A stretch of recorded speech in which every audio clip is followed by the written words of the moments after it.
7, porque são apenas 20 versículos. Eu creio que dá para a gente ler, e a gente pode ler naquele sistema de cada um ler um versículo. Se tiver uma vírgula de um versículo para outro, você pode continuar lendo. Amém? Então eu vou iniciar lendo o versículo 1 e a gente dá continuidade. Então, disse Eliseu: ouvi a palavra do Senhor.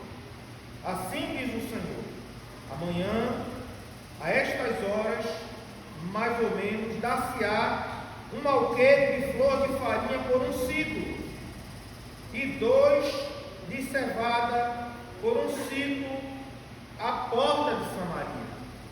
Porém, o capitão, a cujo braço o rei capturava, respondeu ao homem dele: ainda que o Senhor fizesse também a missão, poderia suceder isso? Disse o profeta: eis que tu verás com teus olhos, porém isso não poderás.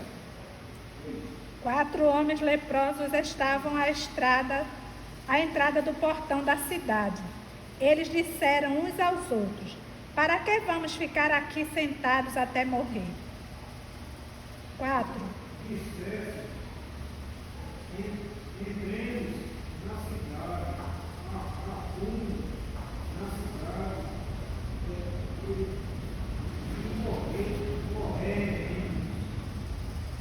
Mas ai, e eis, ficamos aqui também. Correremos longos dias, pois agora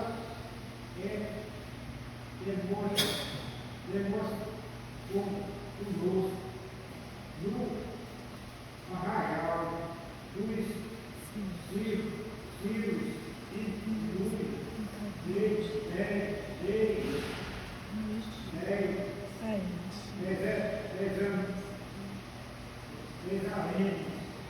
e viveremos e sermos mataremos, tão somente morreremos. Levantaram-se ao anoitecer para se dirigirem ao arraial dos círios. E tendo chegado à entrada do arraial, eis que não havia lá ninguém.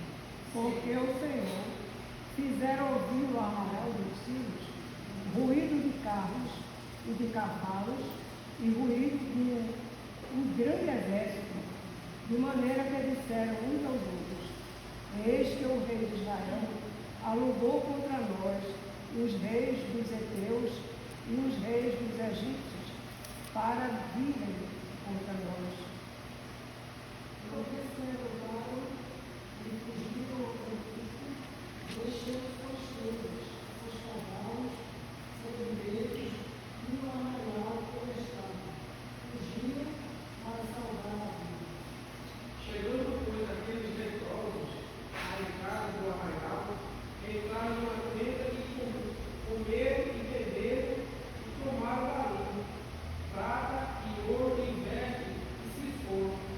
E esconderam, voltaram e entraram em outra tenda, e dali também tomaram algumas coisas e a esconderam. Então disseram um para o outro: não fazemos bem. Este dia é dia de boas novas, e nós nos calamos. Se esperarmos até a luz da manhã, seremos ocupado. Agora, pois, vamos e o anunciemos a casa dele. Assim é. Eles foram e levaram para os porteiros da cidade, anunciando o seguinte: fomos ao arraial dos círios, e lá não vimos nem ouvimos ninguém. Encontramos a fila dos cavalos e os mulos amarrados, e as tendas como estavam. Então os porteiros gritaram e fizeram anunciar a nova no interior da casa do rei. O rei se levantou de noite e disse a seus servos: deixem que eu explique a vocês o que os sírios nos fizeram. Eles sabem que nós estamos famintos, por isso saíram do arraial e se esconderam no campo, pensando assim: Quando eles saírem da cidade, nós os apanharemos vivos e entraremos na cidade. Então, o dos sete veio com uma palavra e disse: Vamos enviar os homens com 5 de seus cavalos que entram nesta na cidade e ver o que acontece. Se morrer, apenas terão apenas sorte da multidão dos israelitas que já morreram. Tomaram, pois, 2 carros com cavalos e o rei enviou os homens após o exército dos sírios, dizendo: Ide e vede. Foram após eles até o Jordão, e eis que todo o caminho estava cheio de vestes e de armas que os sírios, na sua pressa, tinham lançado fora. Voltaram os mensageiros e o anunciaram ao rei. Então saiu o povo e saqueou um arraial dos sírios, e assim se perdia um alqueire de farinha, por um ciclo, e 2 de cevada, por um ciclo, seguindo a palavra do Senhor. O capitão do vaso, o rei tinha se apoiado, foi encarregado pelo rei de guardar o portão da cidade. Mas o povo o atropelou junto ao portão e ele morreu. Como o homem de Deus tinha dito, quando o rei foi falar com ele. Assim se cumpriu, porque falaram o homem de Deus ao rei. Amanhã, a estas horas, mais ou menos, vender-se-ão 2 alqueires de cevada por um ciclo, e um de flor de farinha por um ciclo, à porta de Samaria. Aquele capitão respondeu ao homem de Deus: ainda que o Senhor fizesse janela no céu, poderia suceder isso. Segundo esta palavra, disseram o profeta: eis que tu o verás com os teus olhos, porém disso não o verás. E assim aconteceu com ele, porque o povo atropelou junto ao portão e ele morreu. Amém. Pai, nós louvamos o Teu nome por Tua palavra lida, por Tua presença já sentida aqui no meio dos louvores, Senhor. Te pedimos mais uma vez por graça e misericórdia, que Tu venhas sobre nós, Senhor, abra as portas da palavra sobre este lugar, que Teu Espírito Santo ilumine o nosso entendimento para a compreensão da Tua palavra, para que possamos aplicar na nossa caminhada cristã. Amém. Tudo que for contrário ao entendimento, ao acolhimento da Tua palavra, caia por terra agora em nome de Jesus. Perdoa os nossos pecados, nossas falhas, Senhor, para que possamos, Senhor, ter corações puros para entrar na Tua presença. Amém. É nossa oração sincera, Senhor, não nos despreze nessa noite. Em nome de Jesus, a Ti glórias para sempre. Amém. Amém. Bem, irmãos, tem alguns princípios aqui que eu queria compartilhar com a igreja nesta noite, que você prestasse bem atenção. Aqui Samaria, o reino já dividido, Samaria, o reino do norte, capital Samaria, Israel, ele estava cercado pelo exército sírio do rei Ben-Hadad. E o cerco, ele se constituía de um exército, ele rodear a cidade e impedir que entrasse alimento, provisões, água, enfim, o comércio era cortado, o alimento era cortado. As cidades que tinham poços dentro dos muros da cidade, elas poderiam resistir a um cerco por mais tempo. Por isso que muitas cidades elas eram construídas num leito do rio, para que o leito do rio passasse por dentro da cidade, porque a água é vida. Mas por muitas vezes também, o que acontecia era que represavam o leito do rio para cortar o fornecimento de água. Mas se houvesse poços dentro das cidades, o cerco poderia durar mais, porque eles tinham água para dar aos animais, para plantar até dentro dos muros da cidade. Enfim, haviam cercos que duravam dias, outros duravam meses, e já teve cercos, historicamente falando, que duraram anos, dada a questão da muralha fortificada e também de haver sistema de água, de irrigação e os animais poderiam permanecer vivos e a vida cotidiana da cidade é para permanecer independente do cerco. Mas aqui não é o caso. Aqui a gente vê que a fome assola Samaria. O texto do capítulo 6 vai dizer que estavam sendo negociadas até a cabeça de jumento, que não se comia. E também era considerado um animal impuro, imundo. Mas dada a fome, a gente vê que já estavam se comercializando até restos de animais, a cabeça que não se comia. E nós podemos perceber no texto que alguém leu que o rei mandou pegar 5 cavalos dos que restavam, porque o resto o povo comeu. Quem é que já comeu carne de cavalo? Carne de cavalo, né? Eu acho que você comeu sem saber. Foi sem teve um saber tempo aí que a mesmo. turma estava vendendo. Né, irmão? Charque de cavalo. Então, entraram os bois, entraram os animais que tinham, as ovelhas, que tinham os cavalos também. E eu acho que a gente leu aí no texto, alguém me ajuda, no momento em que o rei fala, para eles pegarem os cavalos. Vocês se lembram do texto? É no 13. 13, alguém pode ler? Então dos servos do rei tomou a palavra e disse: vamos enviar alguns homens com 5 dos cavalos que ainda restam na cidade e ver o que acontece. Se morrerem, apenas terão a mesma sorte da multidão dos israelitas que já morreram. Olha só, irmãos, veja só que a situação era tão precária, né, que até os cavalos eles já tinham eliminados todos para comer. Porque o cerco já durava um bom tempo e não se entrava nem se saía comida, não tinha. Então eles matam até os animais que estavam dentro. E o interessante, irmão, é que vou trazer uma aplicação logo agora para que a gente possa tirar lições. Para tirar lições. Prestem bem atenção. Prestem atenção. Aqui é o panorama geral da situação. A situação era tão crítica que nós vemos aqui que era impossível numa grande cidade como Samaria, a capital do reino do norte, ter apenas 5 cavalos. Isso é impossível.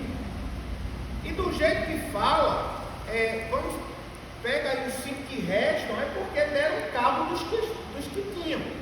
Ou morreu de fome também, né? Eu acho que eles não iriam desperdiçar a carne, porque nós vamos ver no capítulo 6 que chegou um momento que o rei estava passando pelo eirado e 2 mulheres gritam. Uma mulher grita e o rei escuta, ela diz: olha, rei, acode-nos, nos acuda, vem nosso socorro. Olha, Deus não nos acode, se Deus não te acode, como eu vou poder te acudir? E o que é que está acontecendo? E ela diz: olha, a gente estava com fome e eu combinei com esta minha amiga aqui que hoje nós iríamos matar meu filho, fazer um cozido, e depois que passasse os dias que a gente estivesse com fome, a gente iria matar o dela. E assim a gente fez. Eu matei meu filho, a gente cozinhou ele, que as mães não escutem isso, porque isso é uma atrocidade. E ele vai dizer, e quando foi a vez dela, ela escondeu.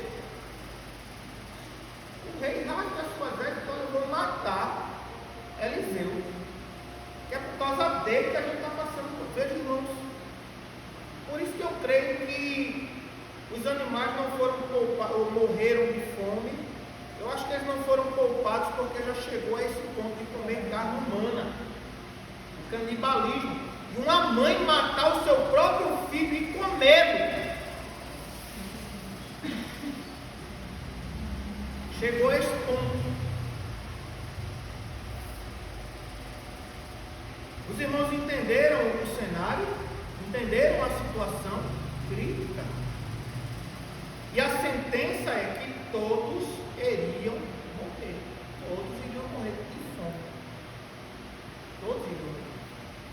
Aí vocês veem que tem 4 leprosos do lado de fora do muro. Eles não estão dentro. Porque o leproso não poderia viver em comunidade. cidade, ele não poderia viver na sociedade. Eles estavam pelas estradas, esmolando, nas florestas, nas cavernas. E quando o rei Ciro, dos Sírios, ele faz o cerco, eles correm para junto da cidade, esperando que tivessem pena deles, né? Porque era uma situação atípica, que um grande exército inimigo. Eles diziam, não, agora não deixaram. Quem estava dentro não saía, quem estava fora não entrava. E aí eles ficam ali e eles começam a conversar. E eles dizem, olha, se a gente ficar aqui, ele vai morrer. Então vamos lá no arraial, vamos lá no acampamento do inimigo, para ver se a gente consegue achar no lixo lá dentro alguma comida. Né? Ou eles tenham pena da gente e dê comida a gente. O que pode acontecer é eles nos matarem. Se ele morrer aqui, vamos para lá. A gente morre lá. Era este o cenário e a situação de Samaria nesse momento. Não havia escapatória, porque o maior exército do mundo naquela época estava cercando a cidade. Princípios. Prestem atenção. Quando o medo que está fora nos domina, porque havia medo fora dos muros, a fome entra dentro da cidade. Por causa do medo, do cerco, a fome entra. E por causa da fome, veja só, o medo gera fome. E a fome produz incredulidade. Porque quando o profeta diz, amanhã, a estas horas mais ou menos, vai se vender as coisas a preço de banana. Mas a fome era tanta, o medo era real, que a incredulidade do capitão vai dizer, mesmo que Deus abrisse janela no céu, isso ia acontecer. E isso é uma realidade nas nossas vidas, irmãos. O medo externo produz em nós escassez de fé, de confiança, de paz. O medo causou falta de comida. E o medo externo, o medo do amanhã, o medo do que virá, produz em nós escassez de paz, de confiança, de fé e de outras coisas. E o mais interessante, esta escassez, quando está faltando em nós, produz incredulidade. A gente começa a parar de crer. A gente começa a desconfiar do Senhor. Por que não está acontecendo? Por que não chegou? Veja que a sequência é essa. E outra coisa interessante, viu, irmãos? Não havia um cerco fora, o inimigo não estava fora, o medo não estava grande lá fora. E o que é que acontece dentro? A escassez, a fome. E essa escassez muda a nossa natureza. Vou provar. O medo provocou fome dentro dos muros, ao ponto de mudar a natureza de uma mãe. A mãe dá a vida pelo filho. A mãe dá a vida pelo filho. Dá, irmãos, dá. Isso sem pestanejar. Tem um ladrão, você já pega, bota a criança logo atrás de você. Se vier um tiro, você leva o tiro. E a criança não. Se vier um cachorro, você bota a criança atrás, você já vai para frente para lutar contra o cachorro. A mãe tem esse instinto. Mas veja que o medo que gerou a fome mudou a natureza daquela mãe. Ela matou o filho com medo. E a escassez de fé, de confiança e de paz muda a nossa natureza. Já começa a ficar nervoso, já começa a gritar com os outros, por tudo briga, por tudo se altera, não tem tolerância. Você já experimentou isso? No momento de escassez você não tinha paciência com nada nem com ninguém, porque você só pensava no problema, no grande problema. E o medo que era gerado por esse problema criou em você uma escassez de equilíbrio de domínio próprio, de mansidão, de tolerância.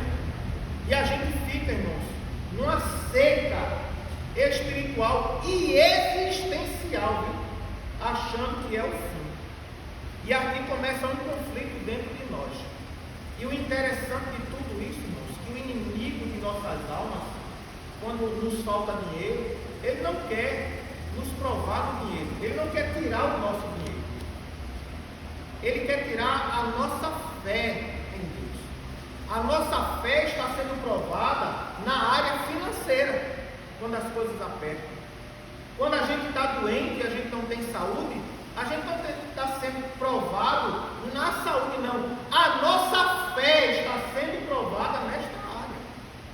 Porque se a gente não perdeu a fé, irmãos, a gente não perdeu nada. Glória a Deus. Glória A a gente Deus. consegue superar a perda de um filho. E um ente, querido, se a gente tiver fé, está aí o autor daquele: se paz a mais doce me deres gozar, se dor a mais forte sofrer, ou seja, onde estou, tu me fazes saber que feliz com Jesus sempre sou. Glória a Sou Deus. feliz com Jesus. Sou feliz com Jesus, meu Senhor. Aleluia. Ele compôs esse hino, né? Porque a sua família, ele era um empresário americano e ele paga uma viagem para a sua família. Ele iria neste cruzeiro para a Inglaterra e acontece um problema lá, que ele estava resgatando a sua empresa e ele não pode ir. Ele diz: você vai com os filhos. Ele falou para a esposa: você vai com as meninas e eu vou depois. E nesse momento há um naufrágio e a sua família morre naquele naufrágio. Ele pega um navio e vai fazendo o mesmo itinerário, e quando chega no local, o comandante do navio diz: olha, foi aqui um naufrágio, né, que vitimou a sua família. E ali o relato, o testemunho diz que ele compõe esse hino, um momento de dor, de perda de toda a sua família, porque ele não perdeu a paz. Glória a Deus. Ele não perdeu Glória a Nem a Deus. fé, né? Glória nem a a fé. Deus. Ele não perdeu a fé, perdão. Ele não perdeu a fé em Cristo. Por isso que ele pôde segurar esta dor. Glória a Porque ele estava sofrendo. Não é fácil perder. Nem o mente que ele, quanto mais a família. Então veja que o propósito do inimigo é minar a nossa fé. E quando a gente tem escassez de alguma coisa, irmãos, a gente muda a natureza. A gente muda a nossa natureza. Veja que aqui foi mudada a natureza. Então nós podemos perceber nesta dinâmica que o inimigo cria um cerco em nossa vida para produzir medo em nós. E este medo cria fome, escassez, que gera incredulidade, e a gente começa muitas vezes até blasfemar contra Deus. Será que Deus esqueceu? Será que Deus não vai cumprir? Mas veja a dinâmica dos fatos.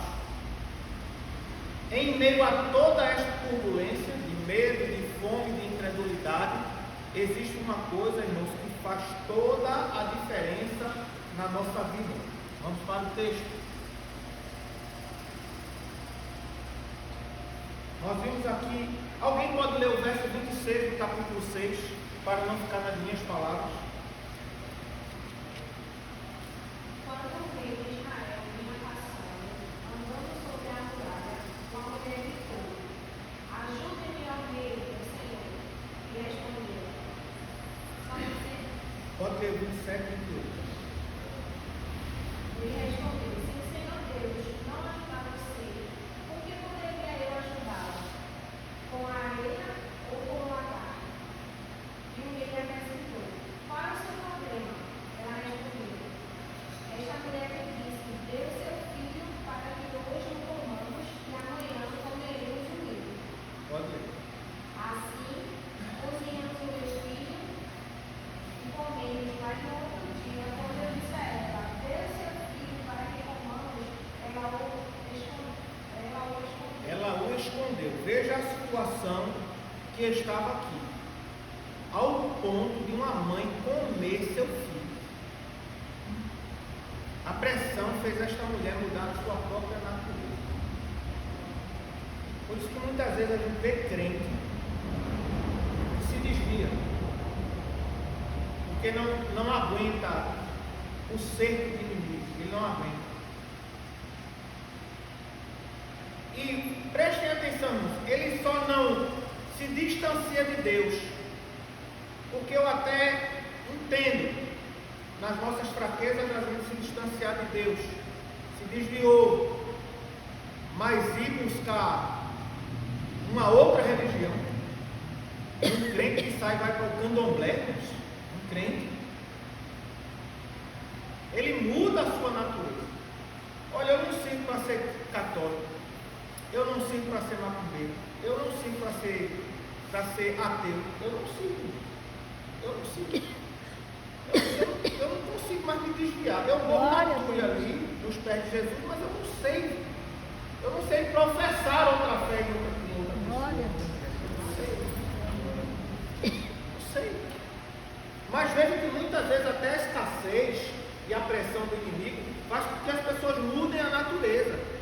E eu conheço um crente que agora está no espiritismo, crente que virou ateu, crente que é macumbeiro, que é pai de santo. Que coisa, irmãos. Mas vamos para aquilo que é determinante nas nossas vidas. Verso 1 do capítulo 7, alguém pode ler?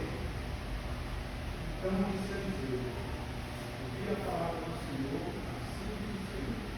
Amanhã a essas horas, mais ou menos, nascerá um alqueire do povo de farinha, por um ciclo, e dois cevados por um ciclo, à porta da cidade. Veja que em meio a esse caos, em meio a essa situação, Deus falou para o profeta. E ele diz assim: assim diz o Senhor,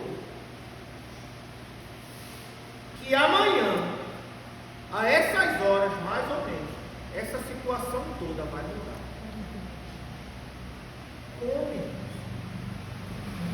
Como?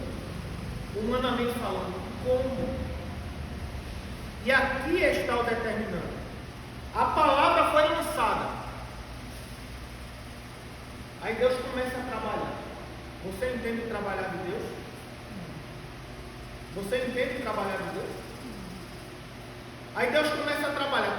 Tá essa situação difícil dentro dos muros. O rei com as vestes rasgadas, a mulher com o filho morto, já tinha comido, a outra com o filho escondido. E eu acho que essa mulher estava atrás do filho da outra para matar. Estava uma situação dificílima dentro da cidade. Aí do lado de fora, quatro coitados leprosos, o improvável. Porque a gente só pensa que Deus vai usar a gente rica.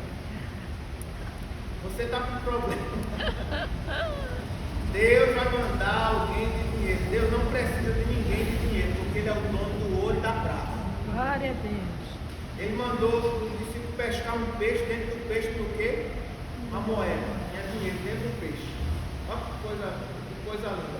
Eu me lembro que eu encontrei uma nota de 100 num bolso de uma camisa minha, que fazia uns 6 meses que eu não tinha usado, ela tinha lavado na máquina, tinha passado, estava lá toda bonitinha, cheirando a amaciante.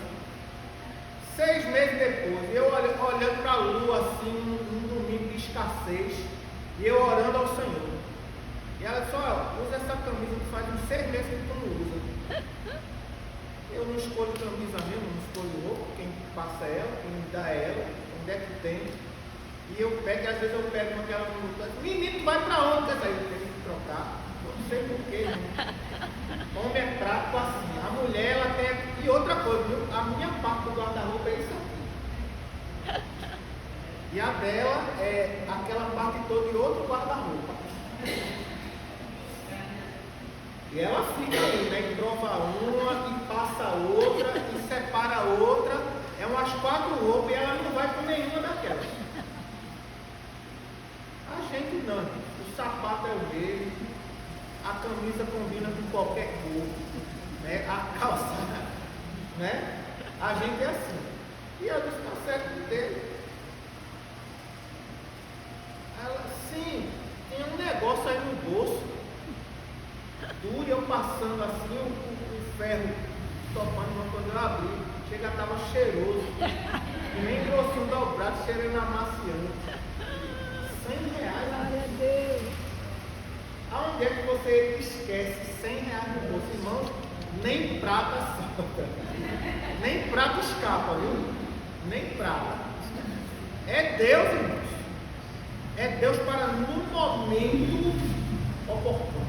No momento oportuno. Ele nem tarda e nem falha. Se eu soubesse, irmão, eu já tinha procurado esse dinheiro faz tempo. Dentro do guarda-roupa, das roupas, tudo, mas Deus sabe trabalhar. Ele pega 4 leprosos, irmãos. E veja o diálogo, vamos ficar, vamos morrer aqui, vamos morrer lá, não, vamos para lá. Aí a Bíblia diz que Deus, Ele provoca no ouvido dos inimigos um som. Glória a Deus. Não aconteceu. Não vinha exército nenhum. Mas a Bíblia vai dizer, vamos para o texto,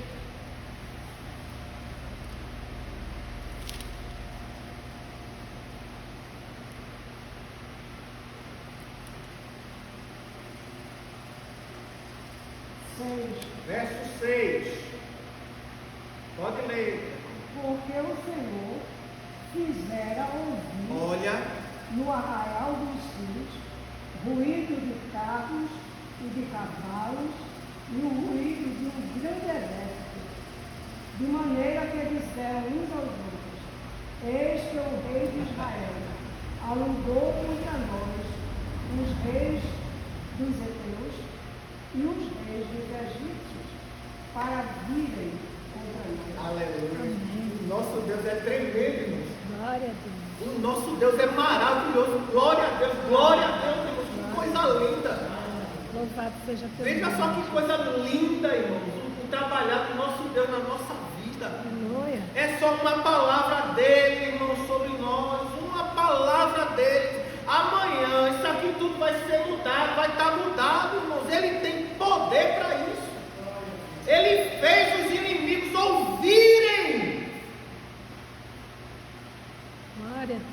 E veja o que eles pensaram. O rei de Samaria, ele alugou os exércitos dos povos para vir contra nós. E o medo deles foi tanto, porque veja só, eles eram o maior exército na época, mas dos heteus, dos egípcios, ele botou mais exército contra nós.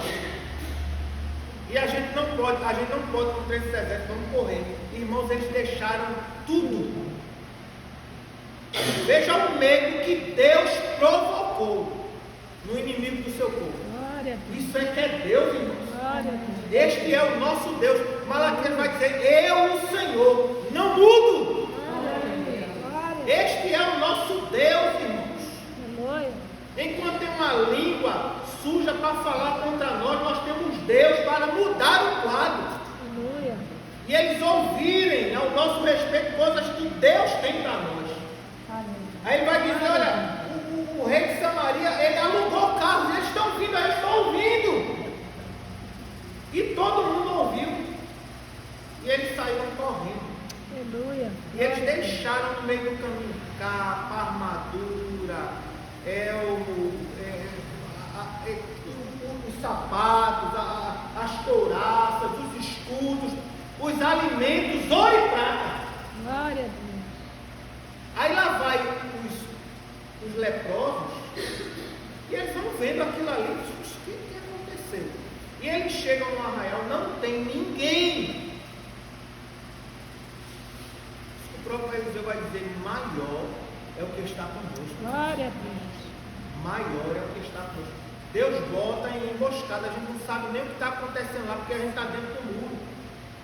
E Deus está trabalhando, irmãos, e ninguém, é necessário ninguém dizer a ele o que ele tem que fazer. É ele quem faz, é ele quem pega do outro lado lá e ele dá o jeito dele. Glória a Deus. E ai de quem se meter, porque diz assim a Bíblia, né? Agindo eu, quem impedirá? A minha filha dizer: quem é doido? Ela dizia: quem é doido de se meter no caminho de Deus?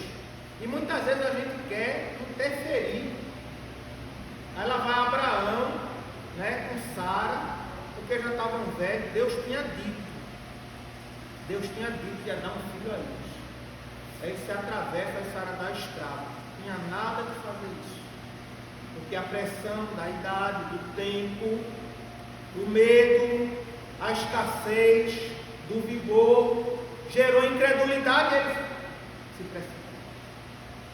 Mas aqui não. Aqui não. O Senhor deu a palavra. Lá vai Deus trabalhando sem eles verem. E eles chegam no arraial e dizem: olha, rapaz, prestem atenção aqui, irmãos, que é uma aplicação profunda para as nossas vidas, viu? Para a minha e para a sua vida. Veja. Quando eles chegam lá, verso 8, alguém pode ler? Assim, quando aqueles chegaram às imediações do arraial, entraram numa feira, comeram e beberam, depois levaram dali catadores e bois. Então se foram e esconderam tudo. Veja que coisa, que banquete maravilhoso. Eles estavam num momento estavam comendo cabeça de jumento, eles estavam comendo do bom e do melhor. Veja que coisa. Mas prestem atenção aqui no verso 9. Pode ler o verso 9. Então disseram uns aos outros: não é certo o que estamos fazendo. Este dia é um dia de boas novas e nós não nos calamos. Se esperarmos até a luz da manhã, seremos tidos como culpados.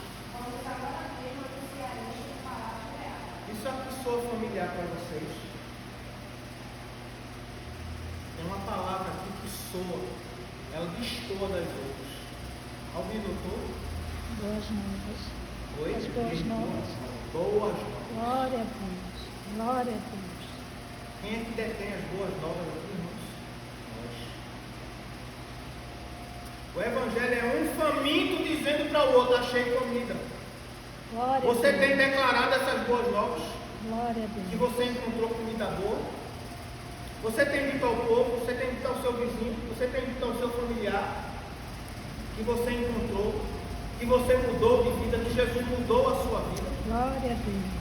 E veja só o que diz o texto, o versículo 9, ele vai dizer: vamos levar essas boas novas. Glória a Deus. Porque se a gente não levar e o dia raiar, nós vamos ser tidos como o quê? O dia vai chegar, viu, irmãos? E o rei vai chegar. E se a gente não der as boas novas, o que é que a Bíblia diz? Se você vê o ímpio caminhando no seu pecado e você não alertar do seu pecado, certamente ele morrerá. Ele morrerá no pecado, ele vai ser condenado. Mas o sangue dele, eu vou requerer de quem? De você.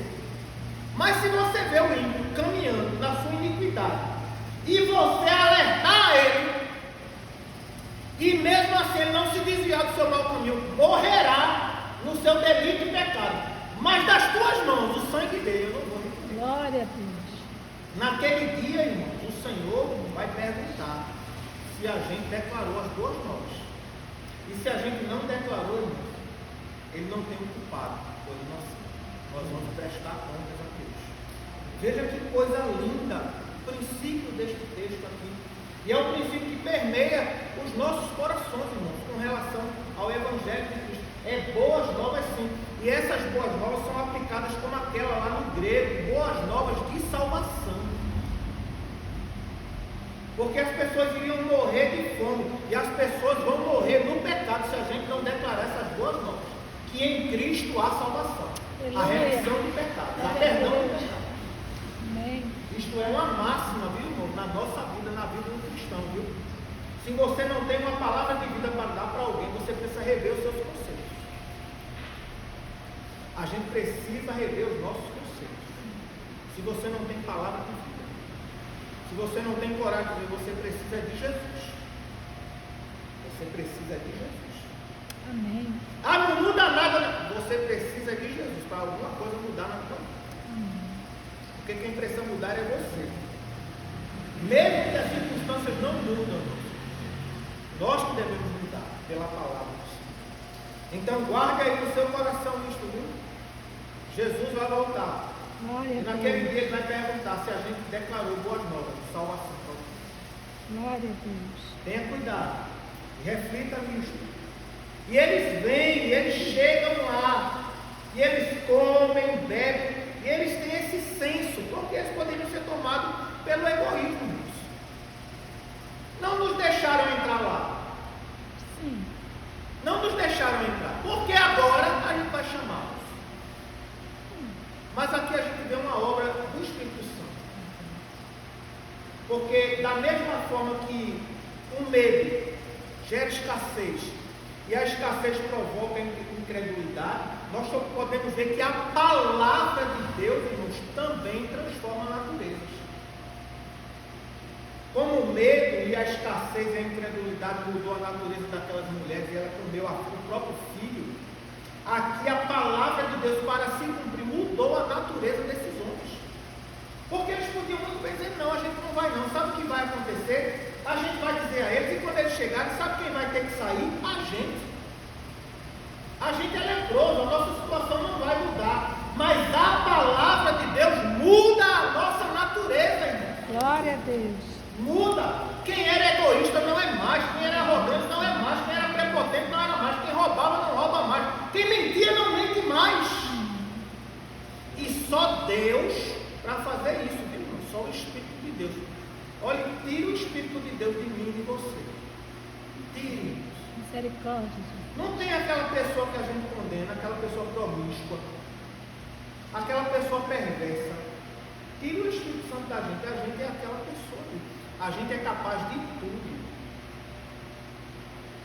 A gente é capaz de tudo. Essa carne é capaz de tudo. Se a gente não tiver o Espírito de Deus. E nós podemos perceber aqui, irmãos, uma atuação direta do Espírito Santo. Sabe por quê? Porque eles não foram ali aleatoriamente, não. Havia uma palavra. E Deus já tinha operado lá. E eles seriam os arautos. Porque ninguém em sã consciência ia sair daquela cidade, não, irmãos. Estavam tomados pelo medo. Quem é que já teve medo ao extremo de paralisar? Quem é que já teve? Ninguém, não foi corajoso. Já teve? Medo de você paralisar ali, subir aquele frio na espinha. Já teve. Não é? Irmãos, você, mesmo que não paralise, a sua reação é lenta. Por isso que o salmista do Salmo 121, isso a gente precisa pensar bem, analisar bem. Quando ele diz assim, eleve os meus olhos para os montes. E onde me virá o socorro? Meu socorro vem do Senhor que fez o céu e a terra, é isso? 121. Porque os montes eram lugar onde os bandidos, salteadores ficavam escondidos, porque eles viam as caravanas de longe. E eles tinham que passar, e eram lugares inóspitos, distantes de tudo.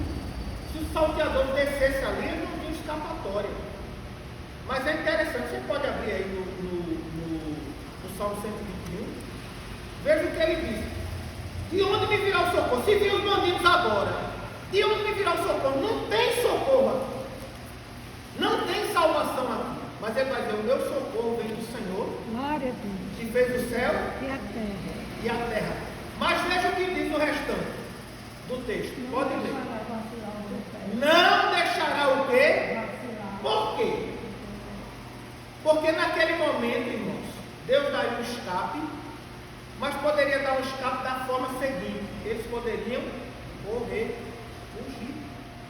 E olha que Deus nos dá estrutura para estarmos no centro da sua vontade e Ele executando a sua obra em nós. Deus pode agir com a gente de forma passiva, a gente sem fazer nada. E Deus pode agir na nossa vida também como agentes ativos. Deus dá o entendimento de a gente fazer algo. É Deus fazendo através de nós. Através de nós. Então nós podemos perceber aqui que Deus instrui e muda a natureza desses homens para voltarem e declarar as boas novas. Glória a Deus. Eles comem, bebem, se fartam, pegam as coisas e escondem, porque eram leprosos, não eram doidos. Sabiam que isso ia acontecer, que o pessoal ia dizer, eu não vou ficar junto com esse leproso. Porque na hora, O ser humano é triste, o ser humano é triste. E eles sabiam. Eles falaram, vamos separar logo a nossa poupança aqui. Vamos nos prevenir, né? Porque depois o pessoal vai se esquecer da gente, a gente tem com que investir, a gente tem prato de ouro para depois a gente barganhar, a gente comprar coisa para a gente, não é? E eles fazem isso. Mas, irmãos, a atuação aqui foi divina. Foi divina. Porque senão ninguém ia sair daquela cidade, não. O Arrael ia estar ali com aquele banquete, aquelas riquezas, e ele estaria. E muitas vezes o medo nos paralisa disso. Deus já fez, Deus já operou, mas a gente fica estagnado ali na nossa zona de conforto. E a gente tem que dar um passo adiante, irmãos. Um passo de fé. A gente tem que dar um passo de fé. Se Deus disse que as coisas iam mudar, as coisas vão mudar. E são várias, já como as coisas já mudaram. Chegou essa trepeça. Mas Deus não disse que ia mudar, chegou minha bênção. Glória a Deus. Deus não já falou? Mas eu não estou vendo. Mas a fé se baseia no que vê. A fé é o firme fundamento das coisas que não se vê. Isto é fé, é definição de fé. Então veja só. O Espírito Santo atuou na vida desses leprosos e eles foram agentes ativos do trabalhar de Deus. E eu aprendo outra coisa aqui, aquilo que a gente não pode fazer, Deus faz. Aquilo que a gente não pode fazer, Deus faz. Mas aquilo que é para a gente fazer, a gente deve fazer. Amém, irmãos? Amém? Então esteja disposto a fazer a sua parte. Faça a sua parte. E nós vamos concluir. O verso 10. Podem ler. Verso 10. Vieram, pois, e trataram aos porteiros da cidade, e eram anunciados contra o Arrael dos filhos, e esses lá não haviam dele. Voz de ninguém, mas somente cavalos primeiros trataram, e as tendas não estavam. Veja que notícia maravilhosa. Todo aquele exército inimigo não estava mais lá. Glória a Deus. Não estava mais lá. E os porteiros vão-se embora logo gritando e fizeram anunciar logo na casa do rei. Mas veja a postura do rei. E alguém incrédulo, né? Na situação, né? Na natureza daquela situação horrenda, ele só poderia agir dessa forma mesmo. Alguém pode ler o verso 12? Levantou-se o rei de noite e disse aos seus servos: agora eu vos direi o que é preciso que nos fizerem. Bem sabem eles que estamos espalhados. Por isso saíram do arraial e esconderam pelo campo, dizendo: quando saírem da cidade, então tomaremos filhos e entraremos nela. Ele achava que era uma cilada, né? Se era de esperar, né? Diante da situação. O verso 13, pode ler. Então os seus servos responderam e disse: tome-se, pois, 5 dos cavalos que ainda descem na cidade, pois toda a multidão de Israel que ficou aqui e desce terá a mesma sorte da multidão dos israelitas que já pereceram, e iremos, comemos e bebamos. Bom, Então, pois, 2 pode ler. carros com cavalos, e o rei enviou os homens após o exército dizendo: ide e veio. 15. Foram após ele até o Jordão. E esse todo o caminho estava cheio de neve e de árvores, e os sírios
realmente o povo sai da cidade. Não é o exército, é o povo com fome.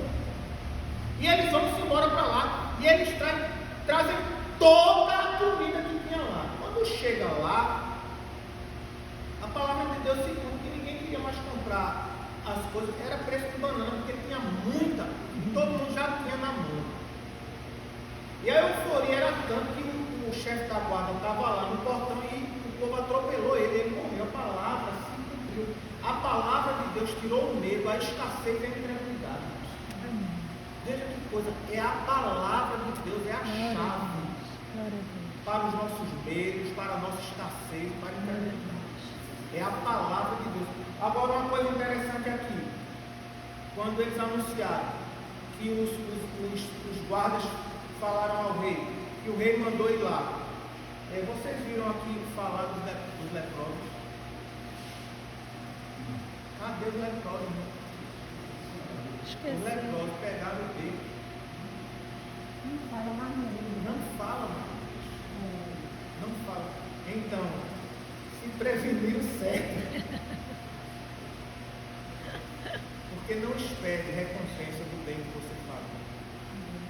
Não espere dos homens, espere de Deus. Glória a Deus. Glória a Deus. Espere de Deus. Não espere o que vocês fazem do bom recompensa de Deus. Espere recompensa de Deus. Amém, queridos? Amém. Assim, são princípios relevantes. São princípios relevantes para a nossa caminhada cristã. Porque a gente lê de uma forma tão frenética, tão